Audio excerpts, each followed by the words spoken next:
દિવંગત નેતા વડાપ્રધાન 21મી સદીના સ્વપ્નદ્રષ્ટા રાજીવજીની પુણ્યતિથિ અને જેણે આ દેશને વિશ્વમાં ટેકનોલોજી અને વિકાસમાં આગળ વધીને મોટું નામ આપ્યું અને યુનિટી ઇન ડાયવર્સિટી એવા મહાન રાજીવજીની પુણ્યતિથિ નિમિત્તે સૌ પહેલાં અમારા અને દેશવાસીઓ વતીથી એમને સત વંદન કરીએ છીએ, પ્રણામ કરીએ છીએ, એમને શ્રદ્ધાંજલિ અર્પણ કરીએ છીએ. સાથે સાથ જોગાનું જોગ જેણે યુનિટી ઇન ડાયવર્સિટી અને લોકશાહીને ઠેઠ નીચે ગ્રાસ રૂટ સુધી લઈ જવા માટે પંચાયતી રાજ અને નગરપાલિકાઓમાં નાગરિક સમિતિઓ દ્વારા લોકોને એમ્પાવર કરવાનું કામ કર્યું એને યાદ કરીએ છીએ.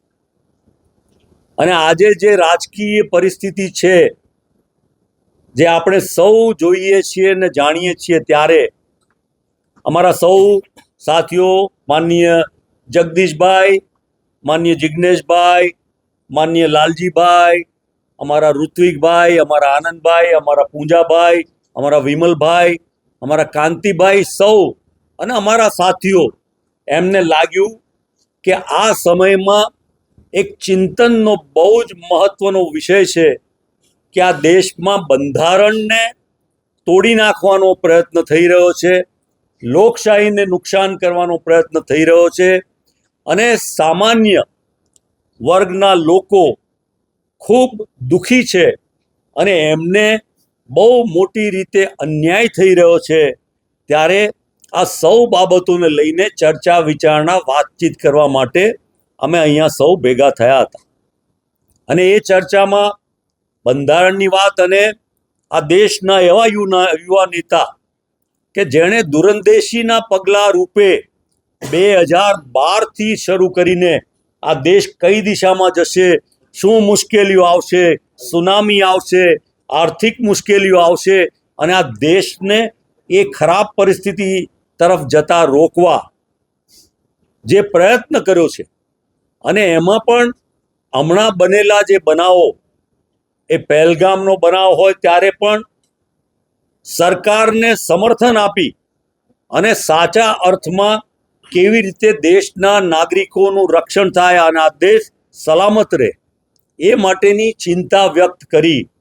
બંધારણને મજબૂત કરવાની સાથે એમણે જાતિ જનગણનાની વાત એટલા માટે કરી કે આ દેશમાં અન્યાયનું જે ધોરણ ખૂબ વધી ગયું છે, એમાં ન્યાય અપાવવા માટે એમણે જે લડત આદરી છે અને એ લડતના ભાગરૂપે એમણે અનેક જે વાતો કરી છે, એમાં આજના સંદર્ભમાં જે મહત્વની બાબત એ છે કે જીપીએસસીમાં જે પ્રકારના અન્યાયો આ રાજ્યના સરકાર તરફથી થઈ રહ્યા છે અને એને અમારા અનેક બુદ્ધિજીવી લોકોએ ઉજાગર કર્યા છે કે સામાન્ય વર્ગના લોકોને ન્યાય નહીં આપી અને એમને નોકરીમાં અને બીજી વ્યવસ્થામાં જે અન્યાય કરવામાં આવે છે એ માટે ચર્ચા વિચારણા અને વિમર્શ થવા જોઈએ. અને એ દ્વારા આવનારા સમયમાં જ્યારે મોટી મોટી વાતો કરવામાં આવતી હોય રાજ્યની સરકાર દ્વારા અને છતાં અન્યાય વધતા હોય, એ માટે ખૂબ ચિંતન કરી અને સૌ લોકોએ એ બાબતનો વિચાર કર્યો છે. જે પ્રકારે બીજા રાજ્યમાં ખાસ કરીને આ પરીક્ષાઓમાં મૌખિક પરીક્ષામાં બીજા લોકોને વધારે માર્ક આપી અને જે મેરિટવાળા સ્ટુડન્ટ વિદ્યાર્થીઓ હોય એને અન્યાય કરવામાં આવતો હોય, ત્યારે એની વાત આ ગુજરાતની પ્રજા, દેશની પ્રજાએ જાણવી જોઈએ. આ દેશના ન્યાયતંત્રને ખબર પડવી જોઈએ અને એના દ્વારા આવનારા સમયમાં એને ન્યાય મળે એ પરિસ્થિતિ તરફનું મૂલ્યાંકન કરવા માટે આજે સૌ સાથે મળ્યા હતા.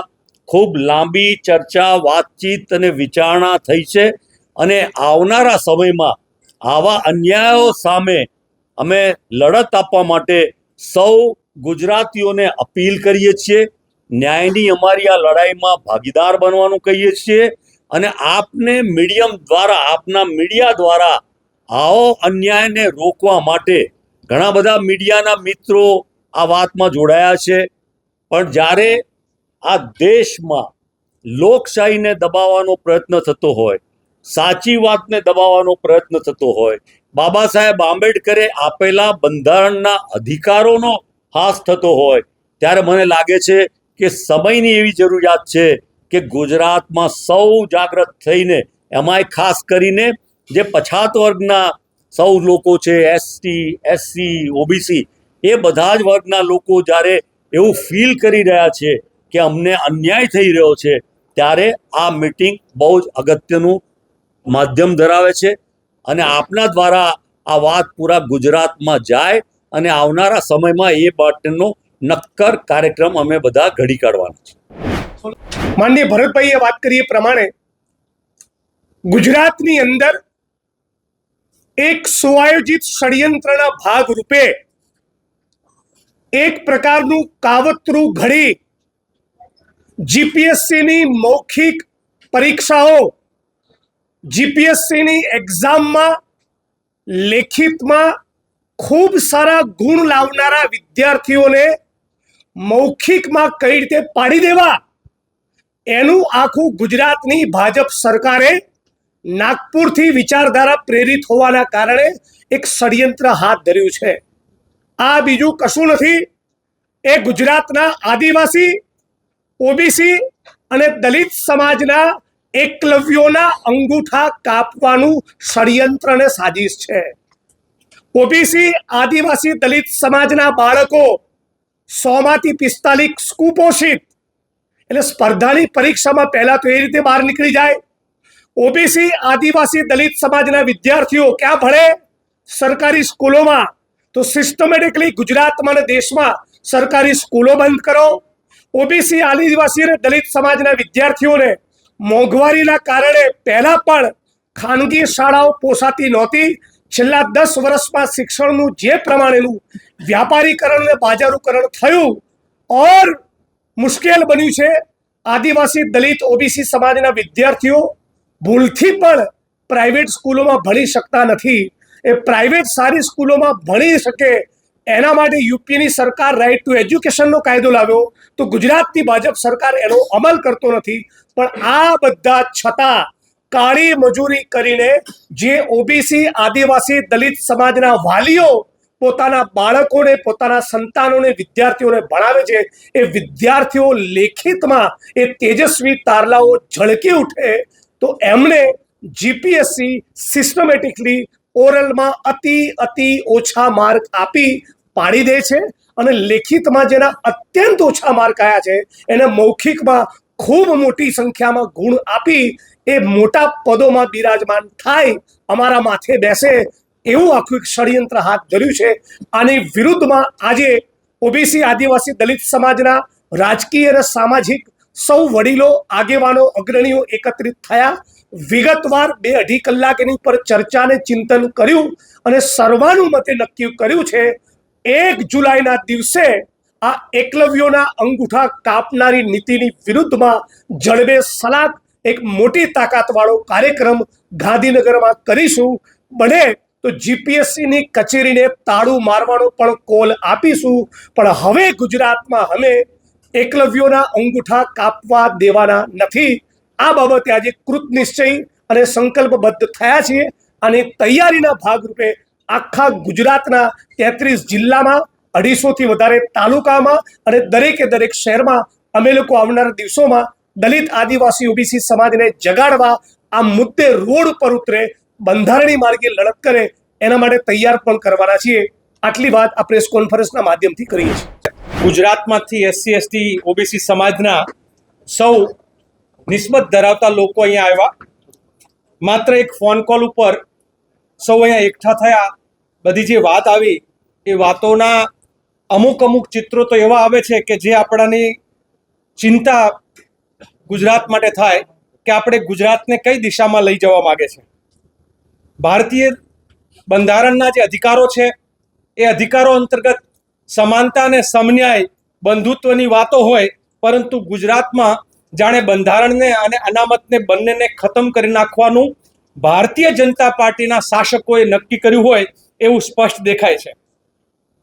છેલ્લા કેટલાય વર્ષોથી 2 દાયકાથી મહેકમ મુજબની ભરતી નહીં કરવાની, આઉટસોર્સિંગ અને કોન્ટ્રાક્ટ દ્વારા ઇનડાયરેક્ટલી અનામતની ભરતી ન કરવી પડે એના માટેનું એક ષડયંત્ર જે ચાલી રહ્યું છે. સાથે સાથે જેમ ભાઈ જિજ્ઞેશભાઈએ કહ્યું કે શિક્ષણનું ખાનગીકરણ કરીને વંચિતો પીડિતોના બાળકો ન ભણી શકે એ પ્રકારની એક આખી વ્યવસ્થા અને શિક્ષણનું અને આરોગ્યનું બાજારીકરણ કરીને ગરીબો અને વંચિતોને લૂંટવાનું કામ અને એને શિક્ષણથી વંચિત રાખવાનું કામ ચાલી રહ્યું છે. ગુજરાતમાં SC ST OBC ઠાકોર સમાજનું અલગથી જે આપણા ત્યાં નિગમ હોય તો એ કે પછી આદિવાસી માટેની વ્યવસ્થાઓ હોય તો એના બજેટની સામે EWSના જે બજેટને આપણે જોઈએ તો એ બજેટ પોતે જેવું બતાવે છે કે જેની વસ્તી ગુજરાતમાં 80% હોય એવા SC ST ને OBC સમાજ માટે માત્ર એક થોડું ઘણું ટુકડો નાખવાની વાત અને EWS માટે મોટા પ્રમાણમાં ગ્રાન્ટ ફાળવે છે અને આ આંકડો કરોડોમાં છે. એ આંકડો આપની સમક્ષ બહુ વહેલા આવશે. ગુજરાતમાં જ્યાં બુલડોઝર ફરે છે મકાનો એ ચોક્કસ સમાજના, જમીનોની લૂંટ થાય ચોક્કસ સમાજની, ગ્રાન્ટમાં ભેદભાવ થાય ચોક્કસ સમાજનું, નોકરીમાં ભેદભાવ થાય ત્યારે ચોક્કસ સમાજનું, જે આખું જાતિવાદી માનસિકતા સાથે ગુજરાતનું શાસન જે ચાલી રહ્યું છે એની સામે લડવાનું આજે સામૂહિક રીતે સામાજિક, રાજકીય, શૈક્ષણિક આગેવાનો જે મળ્યા એને નક્કી કર્યું.